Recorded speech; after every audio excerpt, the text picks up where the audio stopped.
ধানমন্ডির ৩২ নম্বর বাড়ি ভেঙে দিয়েছেন। এবার আপনারা বিমান সিন্ডিকেট ভেঙে দিয়ে প্রবাসীদের জীবনকে সহজ করে দেন।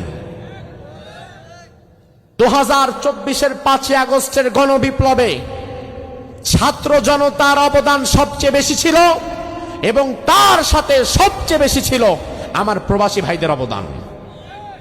এটা কি অস্বীকার করতে পারবেন? অসম্ভব, এটা অস্বীকার করতে পারবেন না।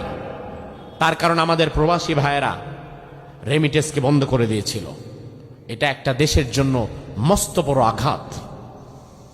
আবার বিপ্লব পরবর্তী সময়ে দেশের প্রতিটি ক্রান্তি লগ্নে প্রবাসীদের অবদান আছে না নাই?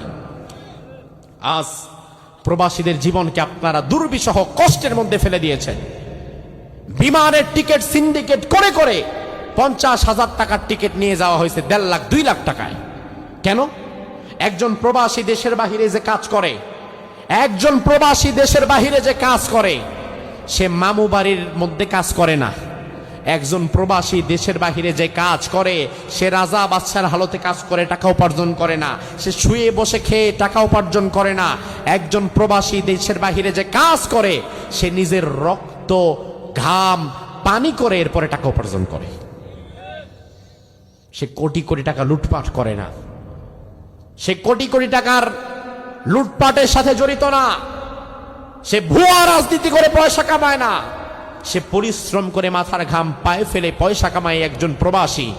ওই প্রবাসী কেন 2 লাখ টাকা দিয়ে টিকিট কিনবে? কেন 1 লাখ টাকা দিয়ে টিকিট কিনবে? তার জন্য টিকিটের দাম কম করুন, বিমানের সিন্ডিকেট ভেঙে দিন, কালো বাজারিদের হাতকে ভেঙে দিন, প্রবাসীদের জীবনকে কঠিন করবেন না। কারণ এই দেশের প্রশ্নে আমি দেখেছি প্রতিটি ভালো কাজে প্রবাসীদের অবদান আপনারা সাক্ষী দেন, বেশি না কম? এই যে আজকের এই মাহফিল, এত স্বল্প সময়ে এই মাহফিলটা আঞ্জাম দেওয়া যেত না যদি আমাদের প্রবাসী ভাইরা এগিয়ে নিয়ে আসতেন। কি বলেন ভাই? প্রবাসী ভাইরা যদি না আগাতো, এটা পারতো মাহফিল? অসম্ভব।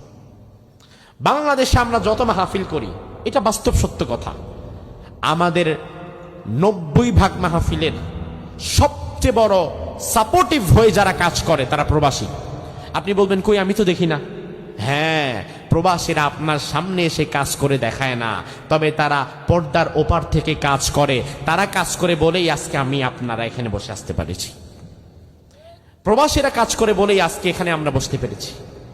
যেই প্রবাসীরা বাংলাদেশের জন্য অবদান রাখে, যে প্রবাসীরা দ্বীনের জন্য কাজ করে, যে প্রবাসীরা মানবতার কল্যাণে কাজ করে, যে প্রবাসীরা দেশের মানুষের কষ্টে হাত বাড়িয়ে দেয়, ওই প্রবাসীদের টিকিট, ওই প্রবাসীদের জীবনকে দুর্বিষহ করার যে পরিকল্পনা, এটা কোনোদিন বাস্তবায়ন করতে দেওয়া হবে না।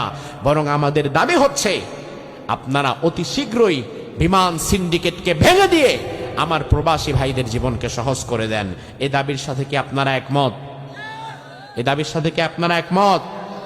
কারণ প্রবাসী বাঁচলে বাঁচবে বাংলাদেশ, আর প্রবাসী মরে গেলে, প্রবাসী যদি ধ্বংস হয়ে যায়, ধ্বংস হয়ে যাবে বাংলাদেশ। ঠিক কিনা? এই কথাগুলো আল্লাহ তাআলা দায়িত্বে যারা আছে তাদেরকে বোঝার তৌফিক দান করুক, বলি আমিন।